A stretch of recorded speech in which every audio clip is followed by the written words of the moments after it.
If we start with next Sunday morning, first of all, if any of you are coming next Sunday morning, the road from Bury Cross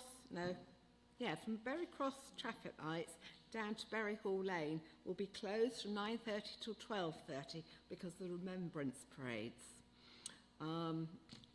Thursday this week, you've got the monthly prayer meeting at 7:45 at Solent.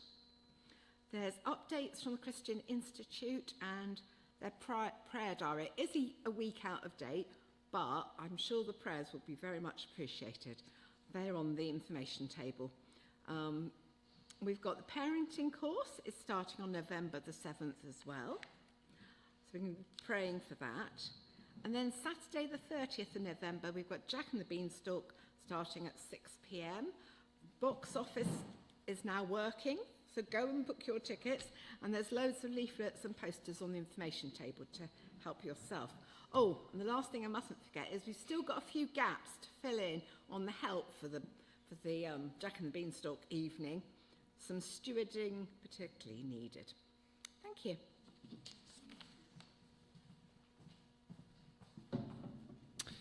Thank you. So this evening is Kate is going to talk about her time in Uganda. Gosh, I thought I was going to say the wrong African country. In Uganda. So that's what we're going to do this evening. She's going to present, have time for some questions and to pray. Let's begin with a song, and then I'll hand over to Kate. Welcome to Martin. Good to have you back. Back on land. Hear the call of the kingdom.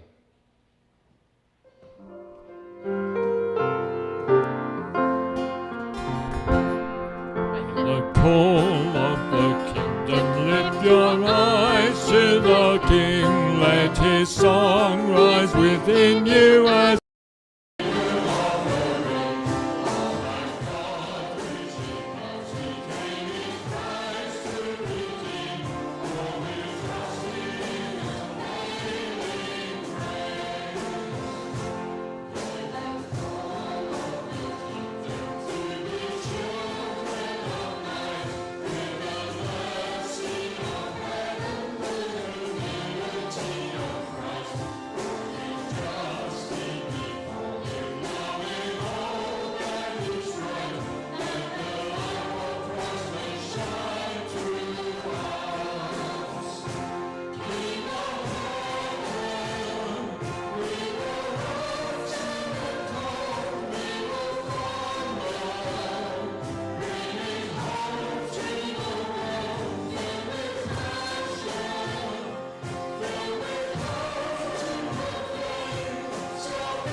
Nice to see you all.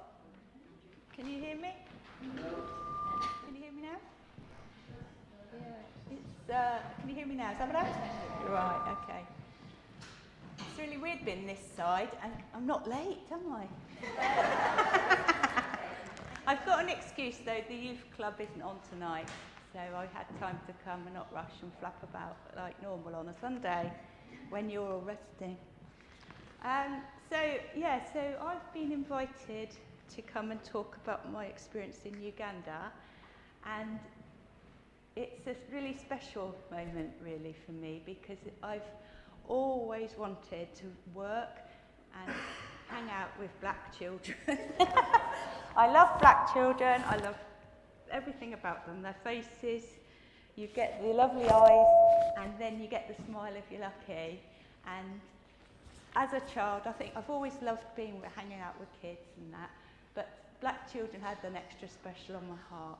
But as I've journeyed through life, I've done lots of youth work, children's ministry, coming out my years, working for the Royal Sailors' Rest with military families. And once I had my first child, most of you know me here anyway, I've struggled with, get anxious about things, and sometimes I can put a hold on it, but once I had Edward, it showed up a bit more. So lots of fear can grip you, can't it? And then you sort of do life and just keep away from the things that you can't do and just specialise in what you can do. So me going on an aeroplane was a big thing. You know, we go to Cornwall every year. I think we've nearly 20 years on the trot, and it's very nice, we love it, it's like a second home for us. But the idea of going somewhere different with black children and sharing Jesus with them and finding out about a different culture, it was heaven for me.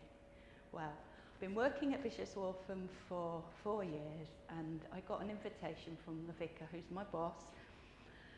He invited our whole family to join him on this mission called Watson, and I thought, I was 50, and I thought, if I don't do it now, I'm never going to do it. And I'm 51 now, and I'm just starting to creak a bit. The hair's changed colour, and yeah, you get a bit hot every now and then with the change. So I thought, I need to do this, and I invited the family. Ian, Edward, no thank you. Ruby, yes. Now Ruby went on a sponsored Watson walk about 2 or 3 years before that, and she said, Mum, I love to do that. She was still like more controllable at that stage. Now she's teenager, like proper teenager. It's different, but she signed up, said, yeah, we want to go. So we decided the two of us would go. It costs lots of money, it's not cheap, to have this experience and go with the vicar and his family to a place which would help my anxiety. So I know that it's got good reputation, and I'm going to be well looked after. That's what I needed to know. So should we start looking at some pictures? So Watson water comes from Water Aid, and the Reverend James, who's my boss, his father-in-law, he's 80 something now, 84. When he was an engineer, one of his jobs was to do some engineering in a third world, in a developing world. So Uganda was where he started this work, and then he came out of Water Aid, and they've set up their own charity in 2002. And they wanted, the main reason is bringing well-being, prosperity and dignity to people in southwestern Uganda.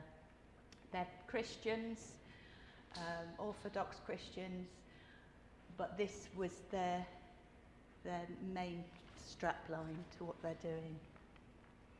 Okay, so for us to go, we had lots of preparing to do. We needed to raise £3,000 each, 2.5 to take us there, feed us, put us up, pay for the tour bus, and a treat safari at the end. And also £500 of that would go straight into the Watson charity. So people who are a bit cynical think, oh, you could do a lot with that money. You could really help those people with all that money. But actually, I've realised going will help me help inform people. And if we don't have that passion, we just watch the news and think, oh yeah, okay, I'll watch the football now. Do you know what I mean? I get like that. So there was money involved, itineraries, briefings, fundraising, kits and gifts. Now, because I'm the paid worker at Bishop's Waltham, I had a lot of jobs to do. I had to go and buy goodness knows how much toothpaste and sweets, footballs, so that we could take them for these children. So this is the team. They're not all there. There's 21 that went. It's a young group, so we had, I think, 17 under 25-year-olds. You can see Ruby next to me. My niece came, Ella, who's just finished university and probably end up being a bossy teacher or something when she's just done a tour around Australia. I've got 2 nurses on the end. Again, that was God's provision for me to help me if I struggle with stuff. And then we had some of the boys here just done their A-levels. The other 2 here have just done their university at Edinburgh. And then these 2 lads, these 2 lads used to work in the Houses of Parliament in London. And this one's just training now in sort of the housing industry. So they're 22-ish. And then this is Ian. He's known as the legend. And the Africans call him the legend because he's the one that set up this charity. 84 years old and went. That was his last time. James is my boss, the vicar, who led the group. This guy didn't come, unfortunately. He had quite a mental breakdown, so he didn't come. And these guys from St John's, and he's a friend of Will. And then there were a couple from Australia came that are British. And yeah, probably someone else, but I can't remember. So Uganda, took us 2 days to get there. And we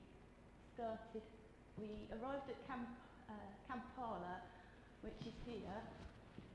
And Tebe's the airport that we got off, and we travelled here for a night. And then we took our long journey right down to here, and we stayed here and somewhere here. But our whole journey went all the way around there. So we did a lot of driving in a minibus. And I get travel sick. So the main purpose for the trip were building better sanitation and water supplies, building new partnerships and friendships, building support and encouragement, building vision for a better world, and building a life that will make a difference. You might not see Jesus up there, or converting people to Christianity, but through that there's a lot of underpinning Christianity going on, and which I'll share with you. So some of these are 2 lads here have just done I don't know if it was a marathon or a half marathon to raise money. We had a group of people that were decorating, undercharging the going rate to decorate houses, taking people to the airport but undercutting the taxi drivers to raise money. I led this event, and it was a musical night which was quite a big hit and raised about £700, and a quiz night. Some items ready to go. So we needed Marmite, peanut butter, jam and lemon curd. Don't think they have spreads out there. And this was this was what I thought I might need just in case. So if some of you know if a bit of a worrier, not just 1 jungle spray, 4 jungle sprays, just in case the mozzies, I just miss a bit. And lots of medical supplies there. Do you know what? I don't think I used 3/4 of that, but I needed it just in case. And God's teaching me a lot through this journey. So Lee Gentle and Lee, the other Lee who comes here, Carol I think got involved. You got involved. I think it was your idea, wasn't it, Lee? Why don't you make bookmarks with scriptures on to give to the Ugandans? What a good idea that was. When they want something, they all want it. It's really sad, but it's really funny as well, because you can give them stuff that somebody here would just go, oh, thanks, and it doesn't mean much, but it means so much to them. So it was a privilege giving those bookmarks to many, many people. And because they weren't just cheapy rubbish ones, they were all handmade, all different.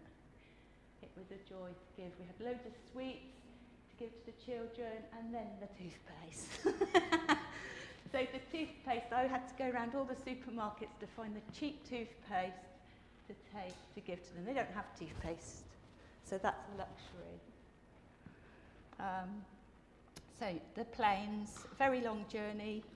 Some of us went on coach, car, plane and vans. There's a group of them getting ready to go to the airport.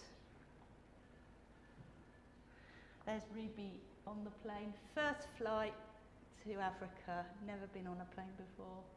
And we're all scattered. So I was taking a photo here, there she is. All right, Rubes? And there we are at the airport, and we spent, I think, 12 hours sleeping on airport floor over the getting there and coming back. So the journey, a long, long journey. Once we got to Kampala, we stayed in a guest house. It looked really nice from the outside, but we were so tired, and the toilet leaked. You put the shower on and it drips like that, and it's not worth bothering with. You just need to get a bowl and give yourself a good cat lick, I call it. It was really, really, it was like, oh, we thought this was going to be the best place to stay. So we had to man up and just get on with it. Ruby was in tears, don't say anything. And she ended up having to sleep with me in a double bed, which I don't really like doing, but she was my daughter, so we had to get on with it. So lots of out my comfort zone things, you know, and tiredness, so you have to behave, don't you, because you're with lots of people and you don't want to be the one that's the annoying one. Anyway, once we got through that day, we were told it was, I think, 7 hours to get to the rural community where we wanted to do our business. And the roads were really long like that. The Chinese apparently have made these roads, probably so they can control the Ugandans, because there's no way they'll be able to pay them back. So it was just a long, long journey, just going forward. But the wonderful things you saw, I never got bored. It was hilarious seeing life in Uganda. People are just out there playing. There's a cow by the main road, and you'll see a goat that can only walk to here because he's stuck, because that's just how they treat them there. And then there's just people just doing their work or trying to earn money to live, but they're all so friendly. And because we're white and we're in a minibus, we show up. So I just was waving to everyone. I'd lost my total inhibitions, and you got the eyes, and then you got the smile, and it was like a bug. You just wanted to wave to everyone because they were just so friendly. It's incredible. It's you need to go there. I mean, nobody would need to take antidepressants because they just have it. They know how to. I don't know. Just know how to live, even though they're suffering. So anyway, we eventually got there, but we did have a problem with one of the tyres. I wasn't in that van, I was in the other one, but that delayed us probably by an hour and a half. And eventually we got there. Oh, we went to the equator for a bit of tourist stuff as well on our way. So while we were there, we completed 7 projects. We looked at 2 future projects and 2 current projects that are not completed, and it's all to do with water systems. Gravity flow water systems, where they're building something. I'm not an expert, okay? Basically, they're building something at the top, and then the gravity water will flow, and they're making lots of pipes down into where the villagers live. And then they can get clean water because it'll all be filtered, and they haven't got to go miles to get their water to come back, and then just risk that they're going to get ill, or the animals will get ill. So there's a picture there of us being told what the gravity flow system, how it works, and I mean, a lot of the boys were like really into that. I was more into the people, and it just every time there was different people, because you were white, interesting. It was like some of them hadn't seen white people before, because we really are in rural communities. We're not in the city, but yeah, it's amazing what they can do with so little money. For us, it's cheap. What work is being done. They've built toilet blocks and washing facilities. And again, this lady here, her cow's really fat.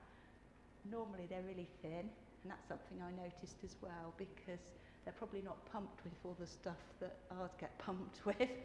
And also, you know, if the water's bad, they'll get ill. So the low yield springs are basically a little area where they can get their water and then go back home, and it's not miles away. And the gravity is the up and down one.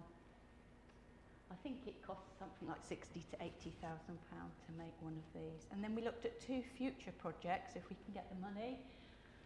Look at that middle picture there. See the colour of it? That's what they'll drink. You know, we're moaning that our water might not be clean, but we need to get a grip, really, and realise that that's a lot worse. And that you can see how it's beautiful. It's such a fertile area. There's no place like it. I thought Cornwall was it, but it's not. It's really, really beautiful, very hilly. Bananas coming out your ears, tea plants and coffee plantations. So these are the current projects that we went to. So the guys that were there wanted to get their tops off and look cool. I think that's what they signed up for. They really wanted to man up, really, and sweat. And they did sweat. I had to go, but then I saw some kids, so I did some things with the children and the mums. But yeah, so basically we had to lift these stones, these guys, 2K up a really big hill. I did it once with not carrying anything, and I was exhausted. This one here did 5 trips in one go, and we saw him lying on the sofa flat out, and you know, and he got back, but he really wanted to do it. And Luke here, he's doing his bit. So yeah, so basically, I'll show you in a bit, but the loads of stones cover there, and it's like a big unit, and then it just flows through. And the people they just live up there. It's crazy. And the toilets. Yeah, that was a big eye-opener, because that was another thing I had a big hang-up about. Ooh, I hate English toilets if they're public ones, a bit smelly. But one of these with the big hole, no toilet paper. And you know what? I did it. I absolutely conquered one of my fears. And actually in a way it's a bit more hygienic in one way, because you just drop and go. You just like that. And then I did take my own toilet paper, but other people, you know, you just have to find what you can find and then stick it down the hole and job done. So there's a few more of them. I think the community was getting a bit embarrassed because we were doing a lot of the work, and then they all roped in, and it was nice. We're all having a go together. And there's a few more. So they're carrying these up this 2K hill. There's Ruby, looking like she's working. And her friend Isabel, who lives just up the road from here, and Ella, my niece. So they're chipping in. And that's the top of this gravity flow. And the bishop's there. We had a big ceremony to give thanks because we were there and the money had been provided. The whole community come out. It's hilarious, but it's so fun to be part of. I don't know how they get up that hill in their flip-flops or their little shoes and the kids, but they do. I mean, I fell over at one point up there. So some of the other work, James the vicar went into two radio stations, Boona FM it was called, and he gave a Christian talk, and someone gave their testimony. We went into churches, school assemblies, and Mothers' Union. I thought Mothers' Union was a bit crusty and for old ladies, but over there, it's amazing what they do to help people, and it's opened my eyes again. So there's some of the group going in to do their talk with Boona FM. There's the churches. We visited 6 churches. We didn't all go to the same one. We got put in different groups. But when they come, they don't just come in like 6:30 in, sit down, shut up, and then go at 7:30. It's not like that. Somebody, where I went, bangs on the drums. No church bells, so the drums, the top of the hill, and then in they come, and you think nobody's coming to church, it's just the choir and the preacher, but they come, and then they keep coming, and they keep coming, and the church is full, and that is amazing, and they're all really young. I think the average life expectancy is 65, so if anyone here is, put your hands up if you're under 65 here. 6, 7, 8, there'd be 9 of us, 10 of us. So it's very young, yeah, and 90 kids in the assembly, Sunday school, and I had to lead that. I hadn't planned it, but Kate, off you go with the team and take Sunday school. Church there, 2 to 4 hours.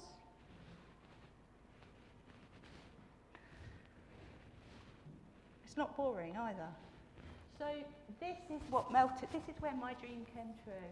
This was the first place I went to visit. It's a girls' school. I think there might be 600 girls that go.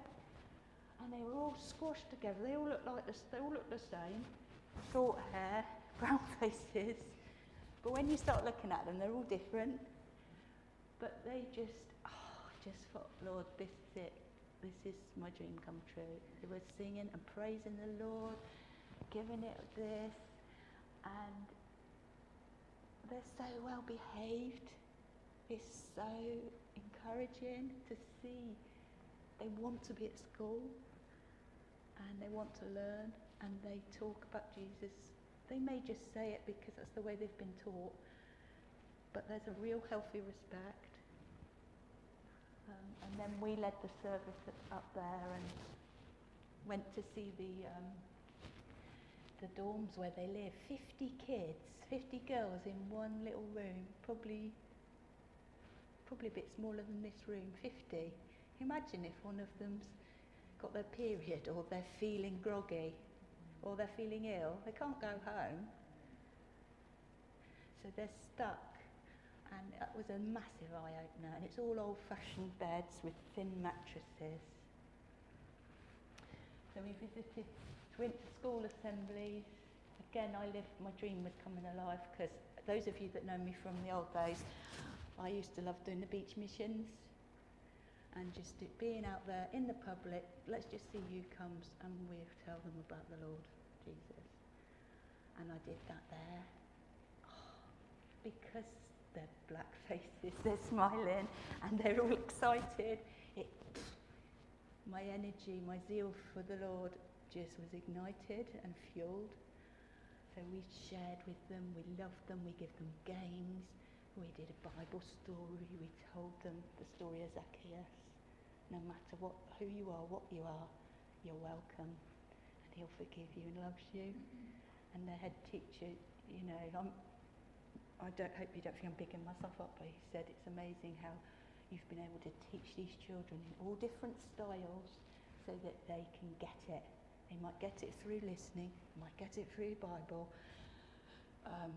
drama, singing. It was brilliant. And because they're all orphans as well, that got me even more. Because, these kids have suffered. And they haven't chosen that route. So, Mothers Union, okay, so no social services there, nothing like that. So the church tend to do a lot of the care. And Mothers Union, and they have a Fathers Union. Again, it's a bit stuffy over here, or that's how I interpret it. But they go and help these young girls. These young girls, either their parents or whoever can't fund them to go to the next level of school, they end up going to a little college where they can learn the basic hairdressing, cooking, sewing. So at least they've got that. Otherwise, if they don't have that, they're just at home doing nothing or trying to help the family. And I went in there, and again, I could have given up living here and just staying there, because they just give you so much. In my ministry at Bishop's Waltham, it's a hard slog.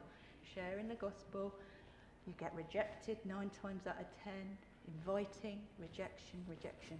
But you keep doing it because that's where God's put me. But here, it's just like, whoa, there's loads. They don't come in their ones and twos, they come in their thousands. And they're just so hopeful. This is another story, right? I was giving them all the bookmarks and I was running out. And I had some pipe cleaners with glitter on. Pipe cleaner. And I gave it to these girls, and they've got them in their hair there. That was a... you know what I mean? That made their day. Yeah. So I've got some verses here. The chief end of man is to glorify God and enjoy him forever. Whole life worship. That's quite stirring, isn't it? That's what we're called to do.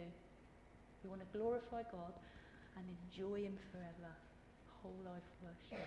Let the little children come to me, and we've put in their thousands. So just me going there has ignited my faith. And I hope that rubs off on you. I was sick and you looked after me, and you came to visit me. Those who drink the water I give will never go thirsty. So we went to help people have clean water, but we get opportunities to share them about Jesus. But they need their clean water to hear. So we had lots of team that helped us on our trip. We had us who went. We had the Ugandan Watsan team. So these people are employed, they're the Africans, employed from us to do the job when we're not there. Because they've got to do it, they've got to own it. So they're employed to make sure these gravity flow systems come in, that they've got the right plumbers, they've got goodness knows whatever to make it happen. And then they've got coordinators. And then obviously lots of communication from our country. Oh, and the Church of Uganda team, again, it's Church of England, so naturally we buddy up. And the drivers who took us around, so there's some of them there. These were the drivers. They are lovely, humble men. I got very close to this guy because I sat at the front a lot because I always felt trouble sick. And he told me a very sad story. He got married, had his first baby, and it died after 7 hours. Can you imagine what that must be like? And he's now expecting his new baby this month. And guess what they're going to call the baby? Yeah. I couldn't believe it. He said, we're going to call the baby Kate after you. I'm like, wow, so it is a girl. So just pray for Alex, because he's only 30. He needs more money. He works hard. He's humble. He loves God. And they're all beautiful guys. These were the people from the Church of Uganda. This guy here, when I first met him, I thought, ooh, he had the really piercing eyes. Big man, proper manly handshake, breaks your fingers tight. But again, he loved God, and he works with the men, trying to help them, empower them, tell them what a godly way of living is like, and man up, and act like that, be like that. This guy, Edmund, he's training. He's quite a clever man. I think he does something in agriculture side of things, but he's doing his master's in something. But I can see him becoming a reverend as well. And then we've got Reverend Moses, and then this guy goes into the schools and inspects the schools that they're doing Christian teaching correctly. And then Reverend Moses, they like having babies out there. If you don't have like more than 2, they think, what? So, for Alex to lose his was really hard for their culture. So he's got 5 girls, and then, and then that's us over there. So. Hospitality, so the food. Bananas coming out your ears, I said, so you've got to like bananas. So mashed banana, that's like their staple diet. So that's like mash, but with a banana flavour. Then they had lots of meat in there, meat that gets stuck in your teeth, and it looks like the animal. I like my food, as I've put loads of weight on. So I was hoping I might lose weight, but I didn't. And then these banana things here called plantain. Now this is what I call a luxury. This is VIP treatment meals. So that's like a roast dinner if you're going to a posh restaurant. We got treated by the bishop and had that. And then this one is like a wrap, but there's a lot in there. And that was a very, very nice meal. Lots of vegetables. Let's just read this. Love must be sincere, hate what is evil, cling to what is good, be devoted to one another in love, honour one another above yourselves, never be lacking in zeal, but keep your spiritual fervour, serving the Lord. Be joyful in hope, patience in affliction, faithful in prayer. Share with the Lord's people who are in need. Practice hospitality. Again, when you read things like that, and we read them, sometimes it just doesn't go in. But again, being out there, it's gone in even more. So the principles for what Santa keep going forward is to build sanitation and water supplies, new partnerships and friendships, to build, support and encourage. Again, I think that's what we did. I'm friends with these people now, and I think they'll probably be life friends. Vision for a better world and a life that will make a difference. And again, if I hadn't have plucked the courage up and just gone to Cornwall every year, I would have been missing a lot. And I feel very privileged I had the opportunity to go. These were some of the prayers that we had when we were out there. Some of the team were Christians, and some of you might think that was a bit strange. But again, I've seen how God can use these situations for his purposes. And the things that they felt they were able to do, they did. But the more teaching and evangelical stuff was for me to do, and other people who were fully fledged Christians. But these ones were probably, I hope that one day they will give their hearts to the Lord and they've been touched by this experience. So every so often we had morning devotion and everybody had to come. And this was some of the prayers we had. Let us take care of the children, for they have a long way to go. Let us take care of the elders, for they have come a long way. Let us take care of those in between, for they are doing the work. Father, help me to live this day to the full, being true to you in every way. Jesus, help me to give myself away to others, being kind to everyone I meet. Spirit, help me to love the lost, proclaiming Christ in all I do and say. Amen. Everyone who drinks of the water shall thirst again, but whoever drinks of the water that I will give him shall no means thirst forever, but the water that I will give him will become in him a fountain of water springing up into eternal life. Quick few facts. This is the vicar's interpretation, not mine.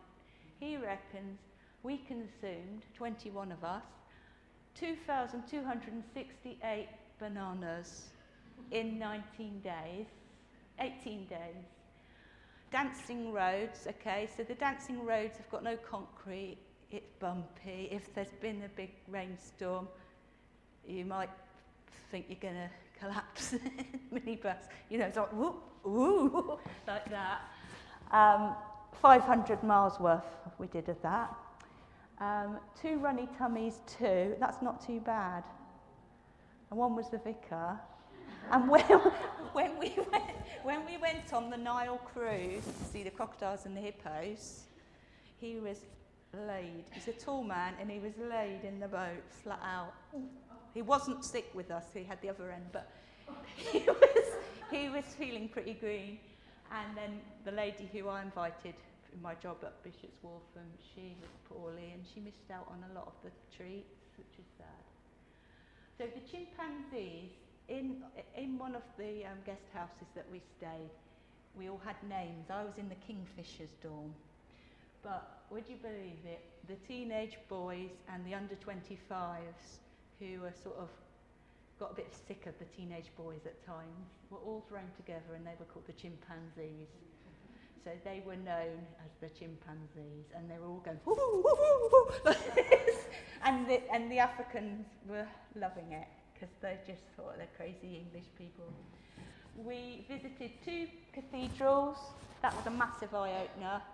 They had scaffolding up, wooden scaffolding, flimsy wood, no hats. They got a brick. There you go, catch. And if you missed, it might hit you on the head, but then, oh well.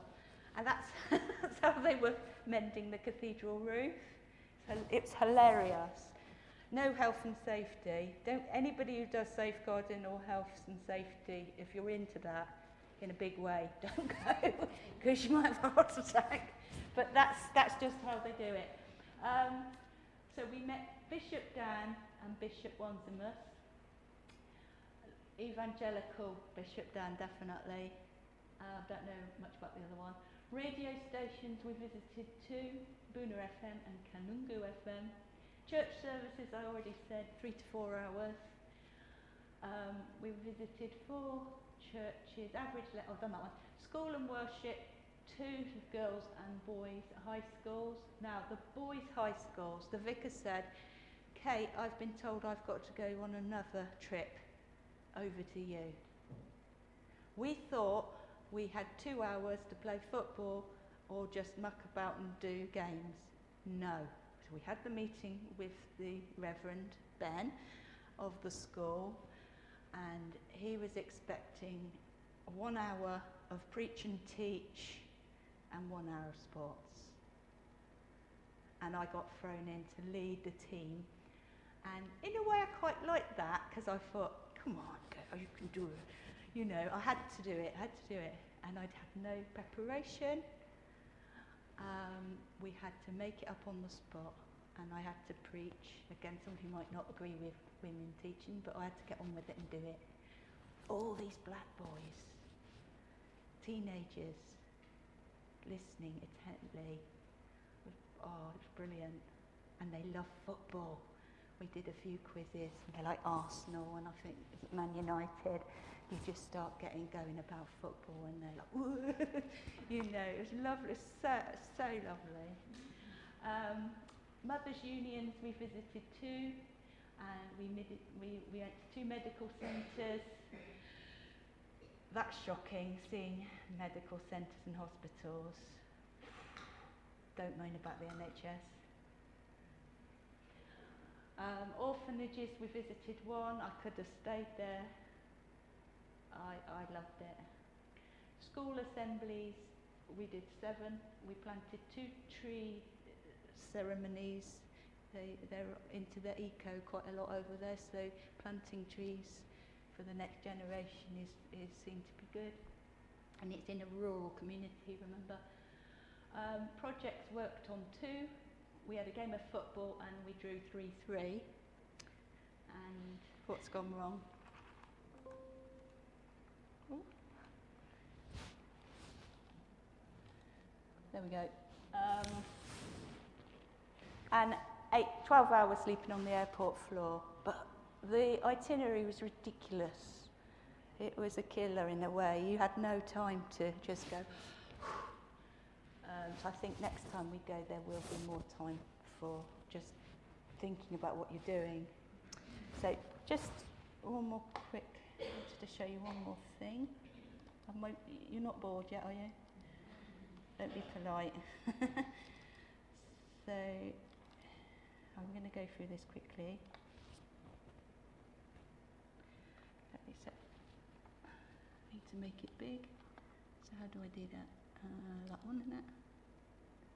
No. Oh. How do I make it big? Double click. Push F5. Huh? No, push F5. No. Okay, it's okay. I can do it like that. You're happy to see it like that?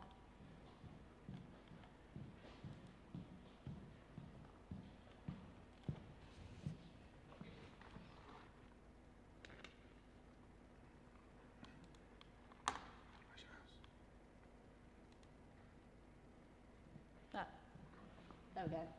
Right, so I've done that one. There's the book. Oh, it's not coming up. Right. There's some of the bookmarks that Lee Gentle actually did those. Isn't she clever? Yeah, but don't knock yourself.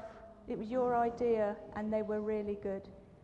And you don't know how much of an impact they went out to so many, 300 people really got them. But yeah, that's the photo I had. The toothpaste. That's us leaving. I don't think I've been apart from Ian more than 2 or 3 nights. Didn't really miss him. But I wouldn't not want him in my life. I love him to pieces. But I was so engrossed in what I was doing. And Edward looks really tall there, doesn't he? And then Ruby came along. That's us at the airport. Our little groupie ready to go. And that's Izzy's dad giving us the lift. Waiting at the airport. Ruby, you've seen that one. That's us at the airport, Doha. So, goodness knows what time it was there. And I just ended up sleeping on the floor like that. Travelling many, many hours spent in the minibus. And there's the breakdown on our way from Kampala. It's pretty bad, isn't it? This is the 2K steep hill to the gravity flow scheme. And fair play, the boys really did man up. And they were being informed about the gravity flow.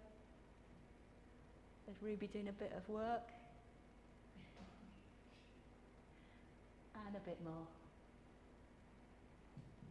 Some of the guys there, they've got no shoes on and they've got all these spades and stuff. Probably haven't got any shoes. So the 2 Rev James at the commissioning service at the top of the hill.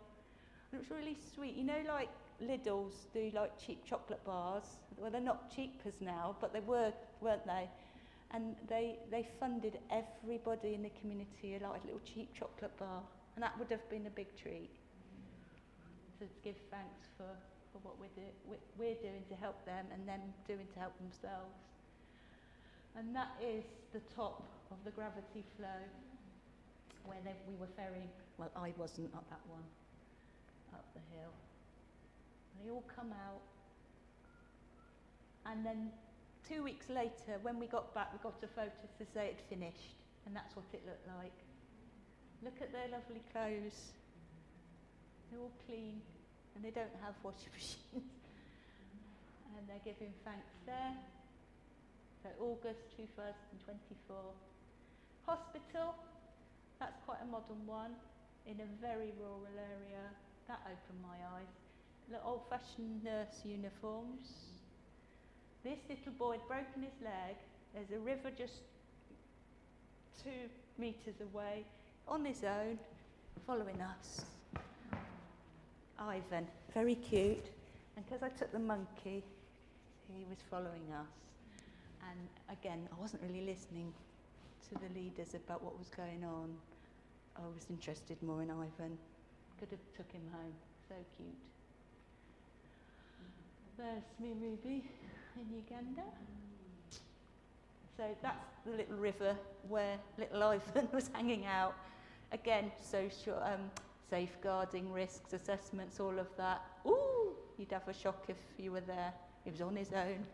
I saw a little kid with a knife that large running around, and I saw a little 3-year-old with a plastic bag over her head, and Grandma was sitting next to her. It's not, you know, I was like, oh, take the bag off her head.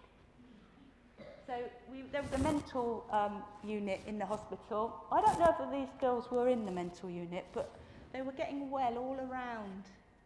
It's really nice. There are blankets everywhere, and the weather's warm. So some of them that are able get better outside in the environment. But these girls wanted to catch up with us. Look, one's got a bookmark there. Look, Lee, that's your one. And yeah, it's just really lovely. Now, we went up to this waterfall, and we were given these sticks just in case, because it was quite hilly. But when we got to the top, we saw this monument. And in the old days, before they built the hospital, if you were pregnant and you didn't, you know, you got pregnant and you weren't married, your family would take you to the waterfall and push you off to your death. It's gross, isn't it? Now, I don't know when that changed, but they realised that wasn't a very good idea. And then they built the hospital as a haven. So something which was hideous has turned out for good. They are very orthodox in their views with same-sex relationships. They're not like, you might hear in the press saying that they're horrible people because you can't be who you want to be, but they are teaching the children,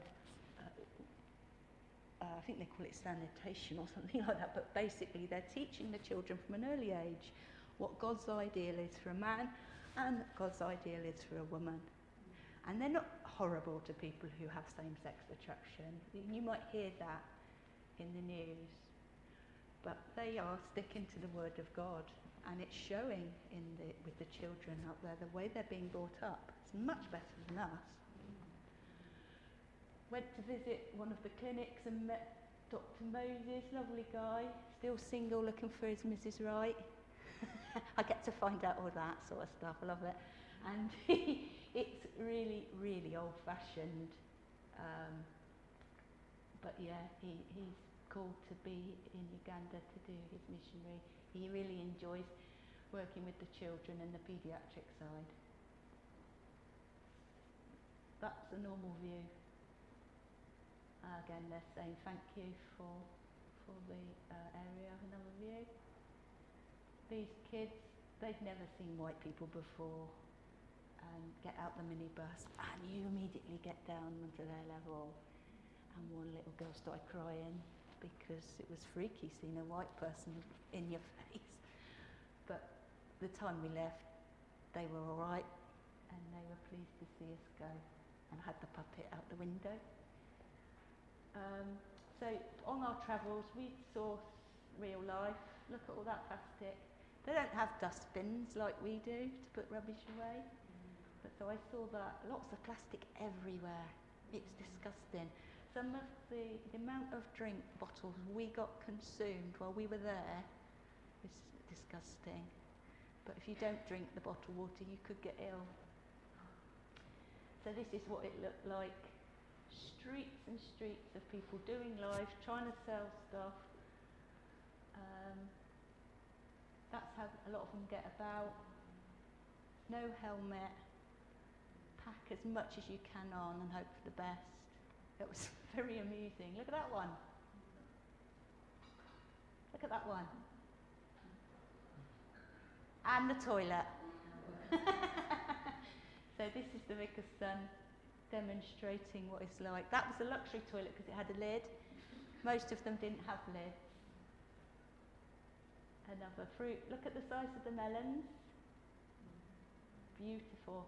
It's very fertile. So places like Malawi, who we support, they don't always have great seasons. These generally do. So they're a bit up one on them. Look at the butchers. Would you fancy getting your meat from there? Can you imagine doing the job with that behind you? You'd be like, hang on a minute, I can't see you. Bananas, bananas, bananas. Look at the size of them. Always things going on. You often saw the guys on their motorbikes looking cool, chatting. And there's like a big telegraph pole and they've put a hook for their coats. And that's like their meeting place. It's brilliant. So this is church. Can you see they're all young? And then it's like out for Sunday school. And we do it outside. And that's me teaching with the group Sunday school. And we made these little flyer things. It was just crazy. You can't give them the attention you want because there's so many of them. That's us at the cathedral. Look at the scaffolding, flimsy wood. We went there and we met all the different revs who were doing different parts of jobs to serve the Lord. That's Sunday school. What a beautiful community. I saw one little kid there with Down syndrome. You don't often see them, and I saw a deaf man as well. And I wanted to love them more because they had more disability. But yeah, they're just so thankful for what we do.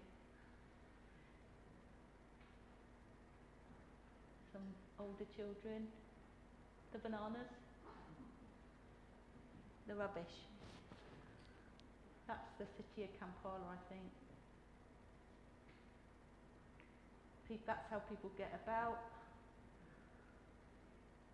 That's all of us at the equator.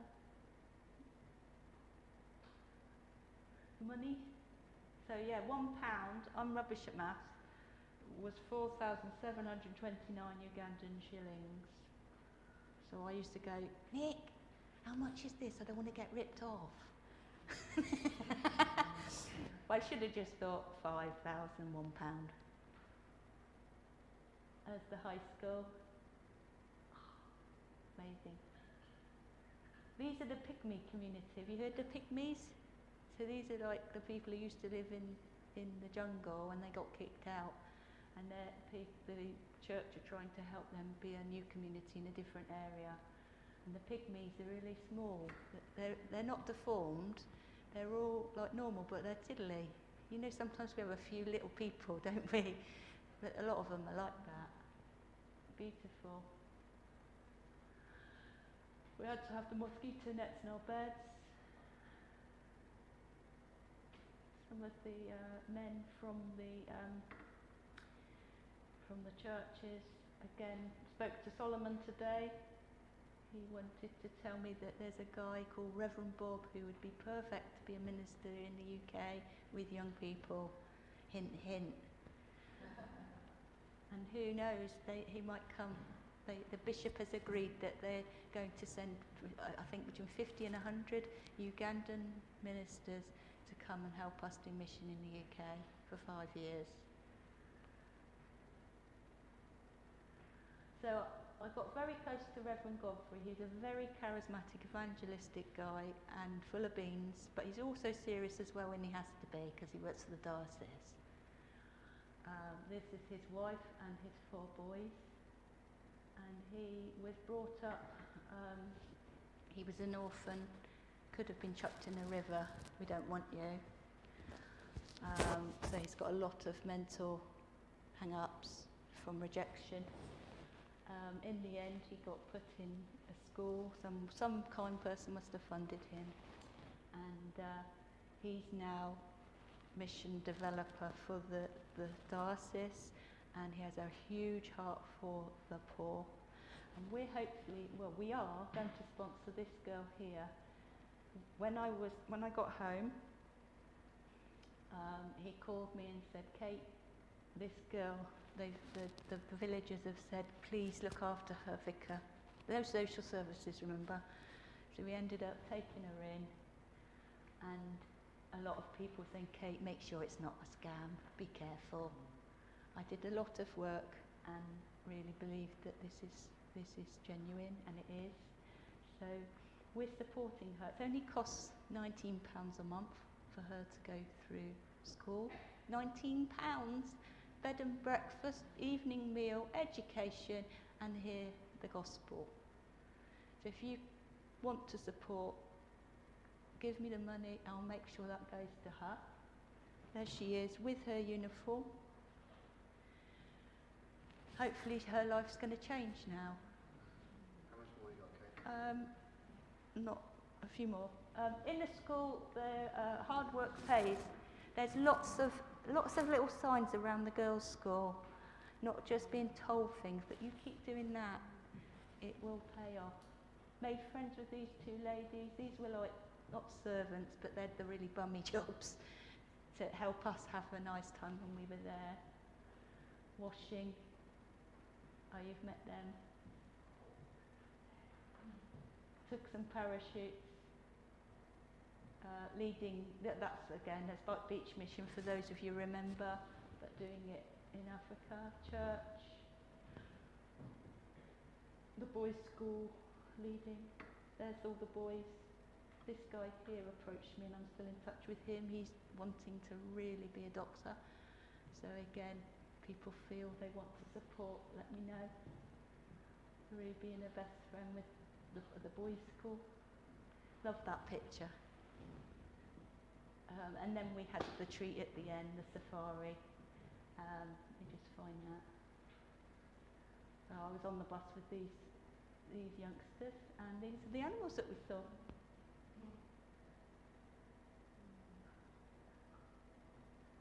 And this is the Nile River, and we saw this is the most powerful waterfall in the world, and I had the privilege to see it from the bottom and at the top. There it is. And on our way home. A lot of the buses had Christian text on them, and I felt God was speaking to me on my journey. One was God's will. Will it be God's will for me to go again? I hope so.